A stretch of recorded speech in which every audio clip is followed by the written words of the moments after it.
What is up, my dear friends, and welcome back to another episode here on the Happy Heart Academy podcast. I am your host and relationship coach, Tylerjoestratton.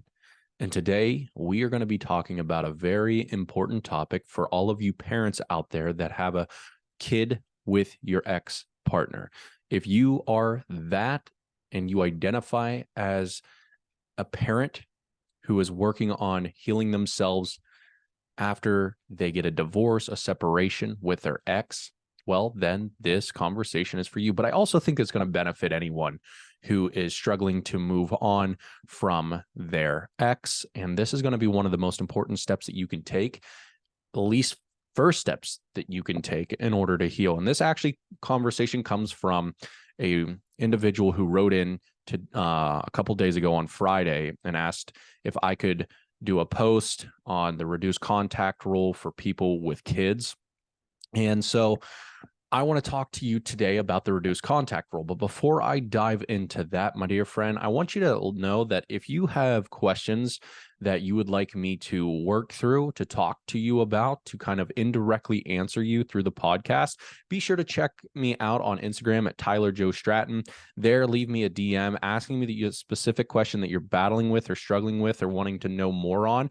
And then I'll do my best to find your question, answer that question here on the Happy Heart Academy podcast. But today I thought it was rather fitting. I thought that the question was rather fitting with where I am currently at with one of my clients in my 12-week coaching program. And we are talking about going no contact and how to implement that and what to do in that moment. And also the reduced contact and how that applies to someone who cannot go complete no contact because of the fact that they have kids. So if you have kids with your ex and you're struggling to get over them, be sure to implement this specific rule. It's called the reduced contact rule, and it's going to significantly help you to enhance your ability to heal quicker. So if that's something you want, stay tuned because we are about to dive into the specific topic on the reduced contact rule.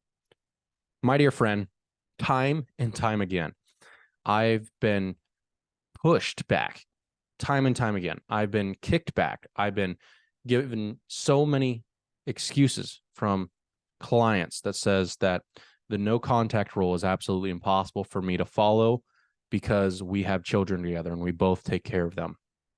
First thing I want to acknowledge is that what a beautiful blessing that your partner is still in your life, even though you're not with them, so that you both can raise your children together. You know, I'm sorry that you are currently experiencing this difficult time of turmoil, of stress, of struggle, of trying to heal, but continuously re-engaging into an activity that could potentially cause some triggers in your life. I know how difficult that is. It's like, how am I to heal my own sickness if the very thing that's causing me sickness is something that I have to continue to ingest myself, right? So it's like, let's say, for example, that I have a stomach bug or a stomach flu, and I know exactly how I got it. And I had to continue to drink or continue to eat the very thing that made me sick. Do you think it would be that much more difficult for my body to recover from that sickness? 100%.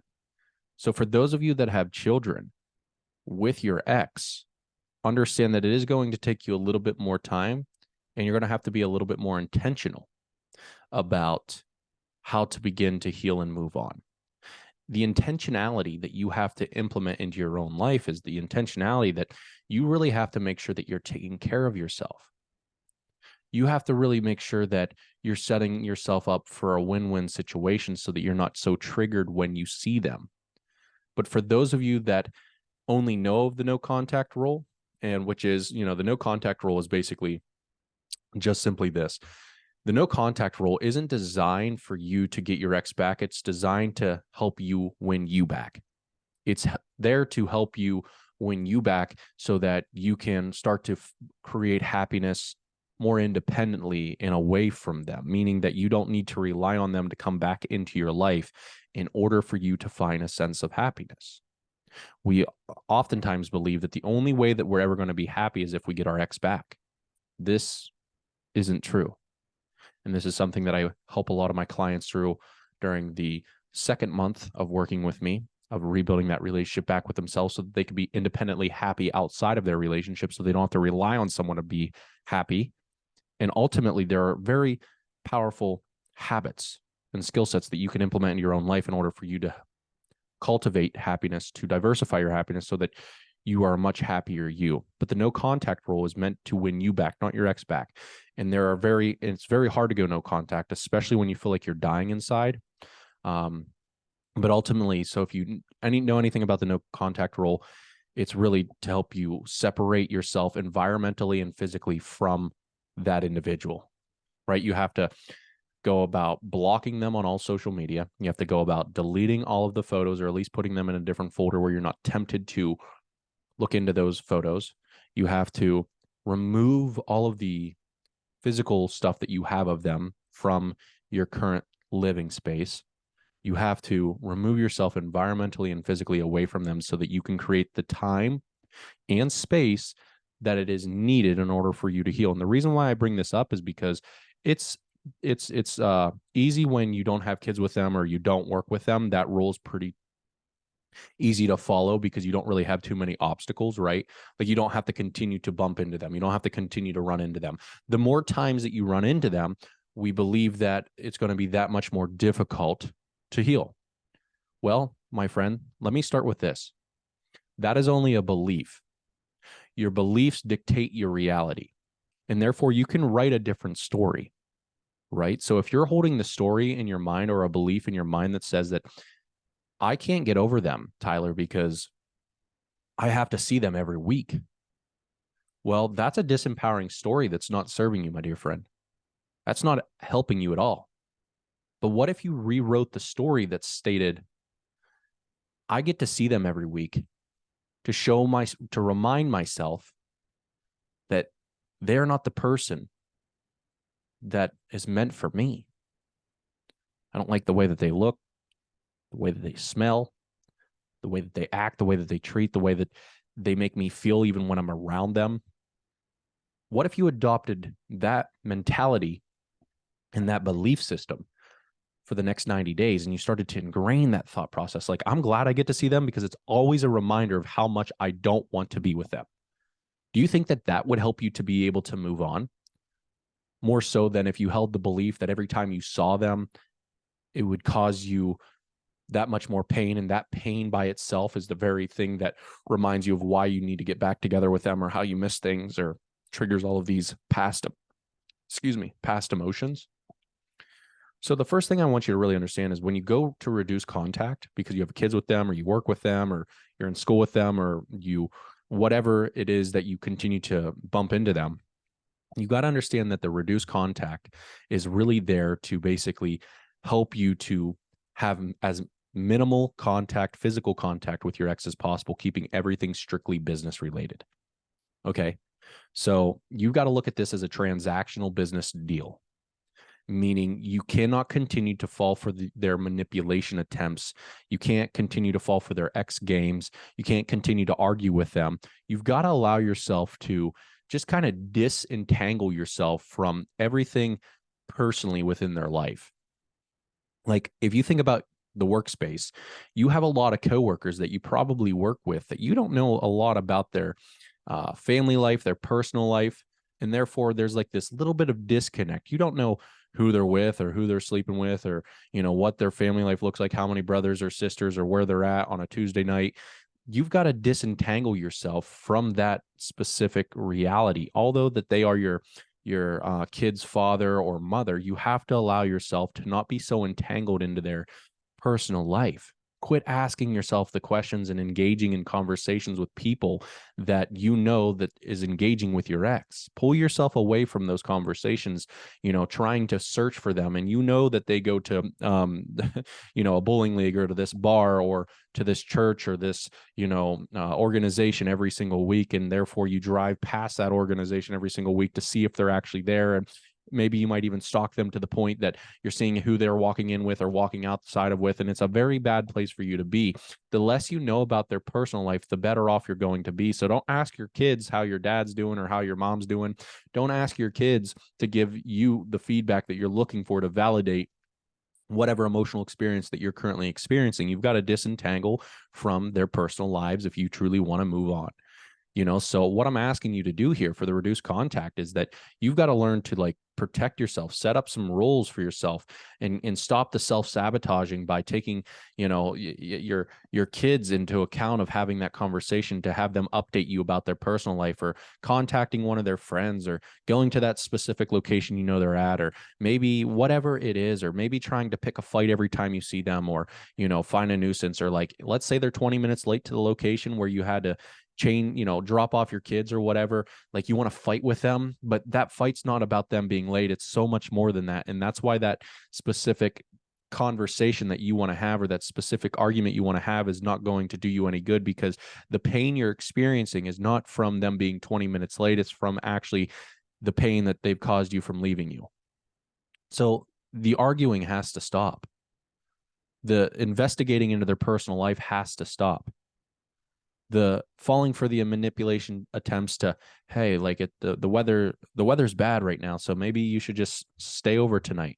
And then they mess with your emotional game, your emotional mind, your emotional body. You're tempted to stay a while.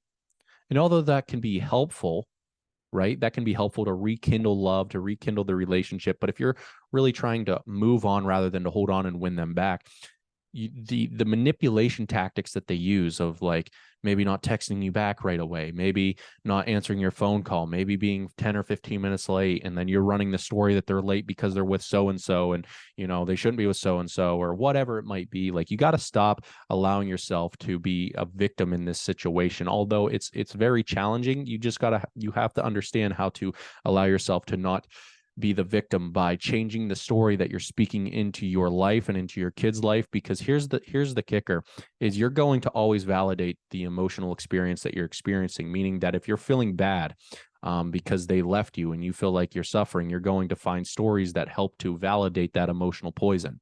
You're not going to rewrite the script to empower you. So all I need you to really think about doing is start to minimizing the physical contact with your ex and keep everything strictly business related. And what do I really mean by that? What I mean by that is, when I say strictly business related, it's like you have a time and place where you have to trade off your kid, right? If you can't stand that, maybe have your mother, maybe have your father, maybe have a friend kind of like be the person that, you two can drive together for a time being, and then they give you, that they hand off the kid. Now, I don't recommend you doing that, but I don't know where you're at emotionally. I don't know where you're at mentally. I don't know how delicate the situation is.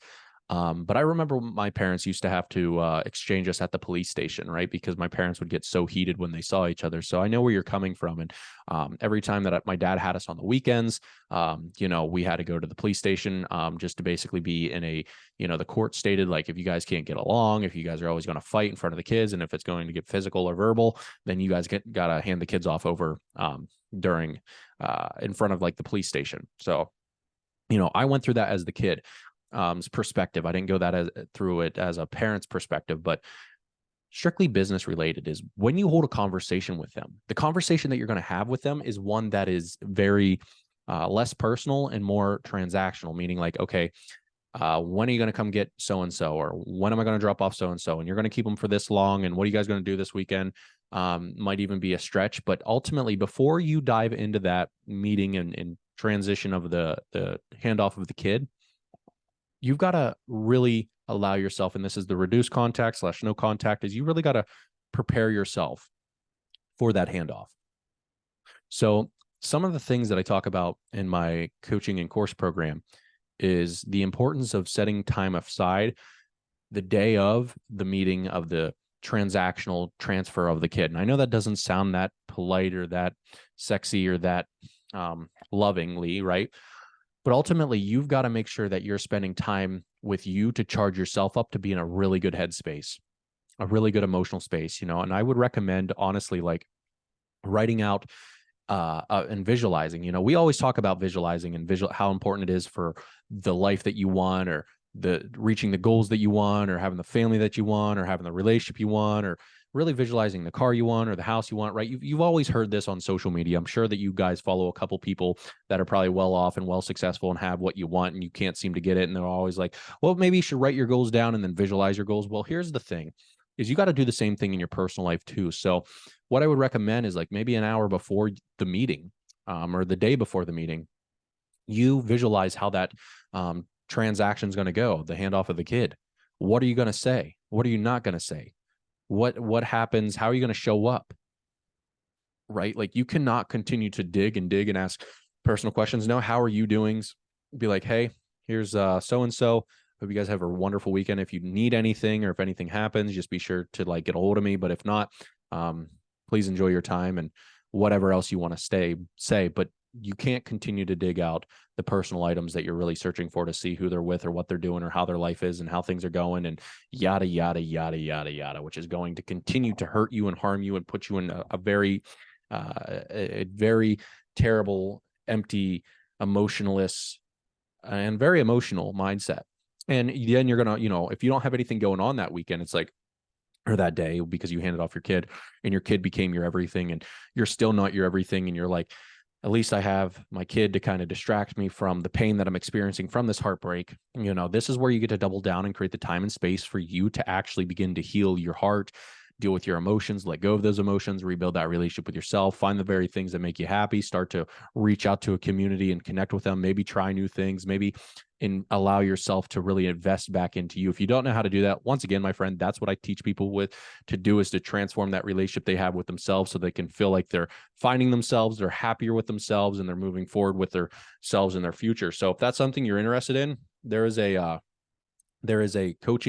private coaching, I think it's what do you want to call it? Just like a basically questionnaire that you can click in the show notes below. There you can reach out to me if you're wanting my help, wanting my course, or wanting my coaching program to kind of help guide you along the way, because maybe that's what you need to do. Maybe you need to get with someone. Maybe you need to find a way to advance this. But the reduced contact rule is keeping it, like I said, strictly business related. I hope that this is helping you.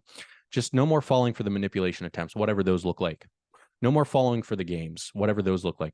No more arguing, no more investigating into their personal lives.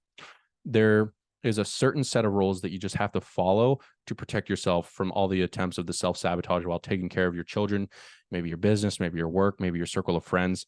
And if you do need more help with this, you can check out my course. You can check out my coaching program. Once again, all things are in the show notes below. And ultimately, I hope that you really do find this helpful. But in the next little bit of time, now that you understand what the reduced contact rule is, really just keeping everything business related, no more diving into their personal life is the biggest thing that I need you to take away from this, because you got to really allow yourself to exit out of their social, exit out of their inner circle with their friends, exit out of their family life. You got to really just push yourself out of those spaces, because it's not like you're with your significant other 24/7. It's probably like, a couple minutes each week, maybe an hour each week. I don't know. But ultimately, it's not that long. And if you feel so emotionally interrupted by that event of the handing off of kids and texting back and forth, it's because you're not spending enough time alone to take care of you. So wake up and start taking care of you. Start setting out a power hour, a victory hour, a you hour, a me hour. Start to schedule you back in your calendar. Like, what are you doing to take care of you? If journaling's not helping, stop journaling. If meditation's not helping, stop meditating. If therapy's not helping, stop going to talk to someone about this. Because although I think therapy is good and nothing against therapists, ultimately I feel like it's another trigger that pushes you in the direction of remembering the past pains. It's almost like PTSD. It's almost like allowing yourself to remember and revisit those painful moments over and over again to find what? To find more pain. It's like, no, what you need to do is in those moments of alone time and loneliness is stop running away from your distraction, and stop running away from the emotions, and stop distracting yourself from the emotional state that you're in, that you don't want to be in, that you need help getting out of.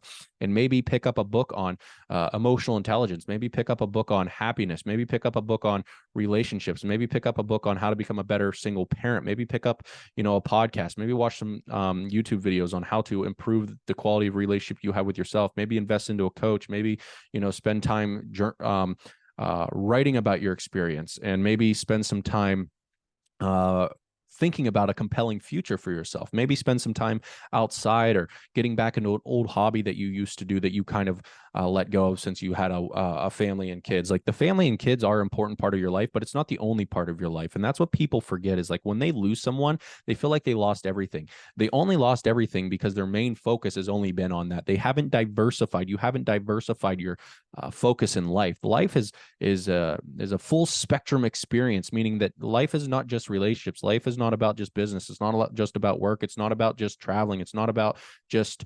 raising kids. It's not just about it's all of that. It's all of those things. It's relearning more about you. And if you don't know you yet, spend more time with you. That's the power of the reduced contact rule, right? It's like set yourself up to win for the conversation ahead that you're going to have in the moment that you're going to hand off your kid to them and see them because you have to give them your kid. And then once you prepare yourself for that, visualize how that experience is going to go, right? You got to think that through. You got to visualize that. How are you going to act? How are you going to behave? What are you going to say? How are you going to feel? How are you going to amp yourself up? How are you going to get your physiology feeling empowered to take on that difficult task? What are you going to read prior to tune your mind into the right frequency, the right happiness, the right moment? What are you going to listen to? What type of music? Are you going to listen to sad music that's going to get you all emotional and wrecked? Or are you going to listen to something more positive, whether it be gospel music, or maybe it's something more that always makes you feel uplifted? Maybe you should try to dance before you go see them, because dancing always helps you to feel, more energized, and getting out of your head and into your body, getting out of your emotions and into your body really can help you to significantly improve your emotional state of being. So hear me out, my friend. Once you take care of yourself and prepare for that meeting, then you go in and execute that meeting the way that you saw fit, right? No matter if they ask you a stupid question or they have someone there with them or whatever it is, no arguing. Stop it. It's like, just be like, I really wish you wouldn't have done that, but I got to go. I got other things I got to attend to. And then you just leave them. And I know that's going to be so frustrating. It's going to be so hard. And this is why I'm saying you got to find your community. You got to find your friend. You got to find your family. You got to find your coach. You got to find your person that can help you through that moment, because you're going to want to throw up, scream, punch, hit, kick, everything. But it's going to, once again, instead of allowing your emotions to get the best of you, you're going to be the controller of your emotions, because you understand that this weakness, this thorn in your physical,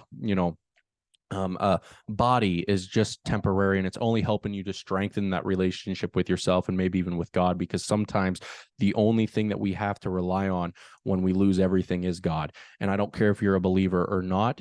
I just know that at the end of the day that we all struggle. And when we can't seem to do it on our own, the universe, God, really does help us to strengthen ourselves. And so, my dear friend, I hope that this episode was helpful, encouraging, supportive, and uplifting. I hope that you found that I answered your question. I can go into more in depth on this, but that's found in my courses and coaching programs on the script that I would use when you meet them. I also talk about different ways that you can prime yourself to have that positive transactional experience of the handoff of the kid. And I know that you're going to get through this.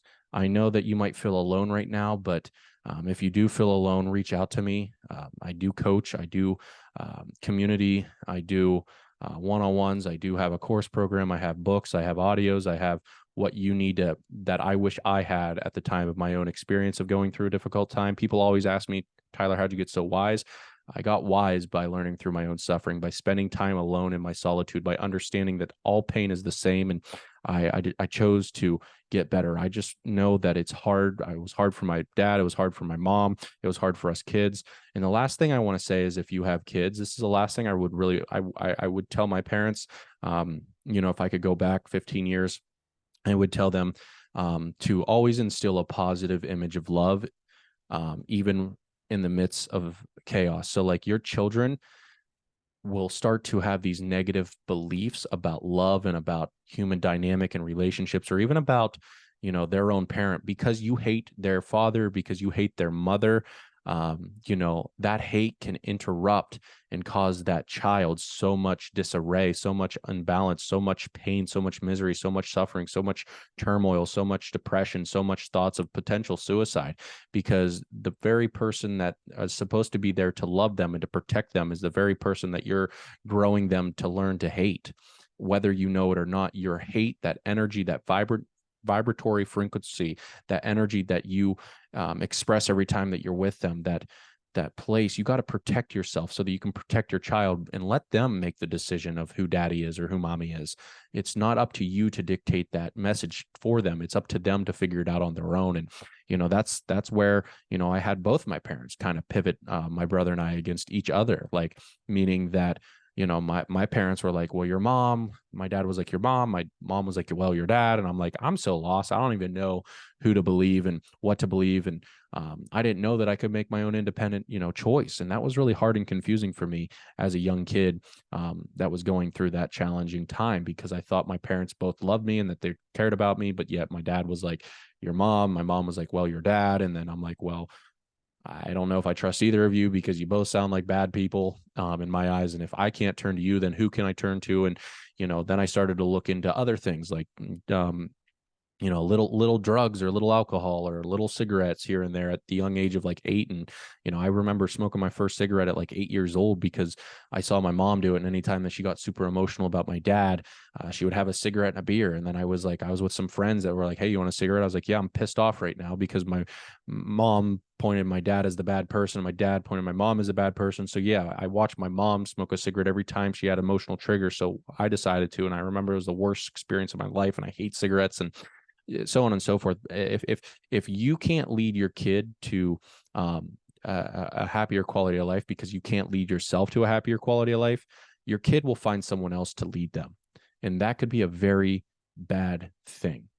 I'm just fortunate enough to have found myself in the right crowd rather than the wrong crowd for too long, which allowed me to turn my life around in the midst of the turmoil, the chaos, the depression, the struggling, fatigue that I experienced, my friend. Like, I hope that you help your child to see the best in the other parent.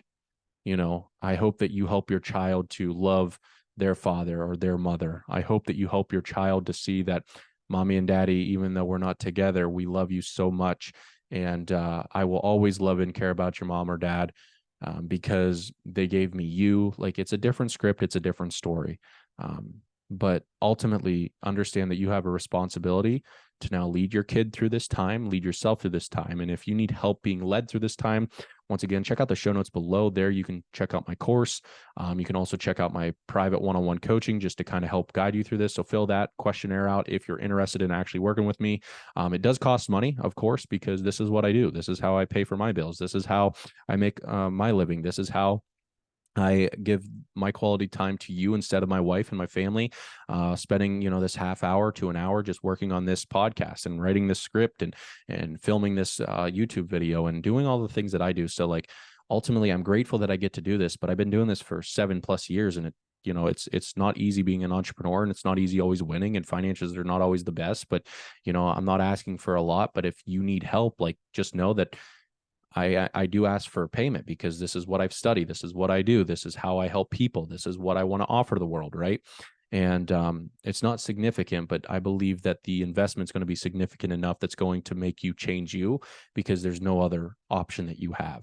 So my friend, I hope that you found this episode just helpful, encouraging, supportive, and uplifting. And if you did, my dear friend, be sure to share it out with 1, 2, 3 of your friends. Or once again, leave me a review on Apple Podcasts or Spotify or wherever you listen to this podcast at, because that's going to significantly help me reach more hearts and homes each and every single week, each and every single month, and just help me to bring more peace to the world, because we know that this world's not peaceful. We're no longer in a peaceful place, and we can begin to change the script. We can change the world's perspective if we don't fall into the trap of hurt people, and we continue to hurt people, and we continue these deadly wars, and we continue these deadly thoughts and these deadly actions that are going to wipe us all out. So once again, if you think this is helpful, once again, do me a favor and leave a review on Apple Podcasts, Spotify, or wherever the heck you listen to the podcast at. My name is Tylerjoestratton, and I'm here to always love, lead, and serve you to my greatest ability. And God bless, and I hope you have a fantastic week. Thanks for being here.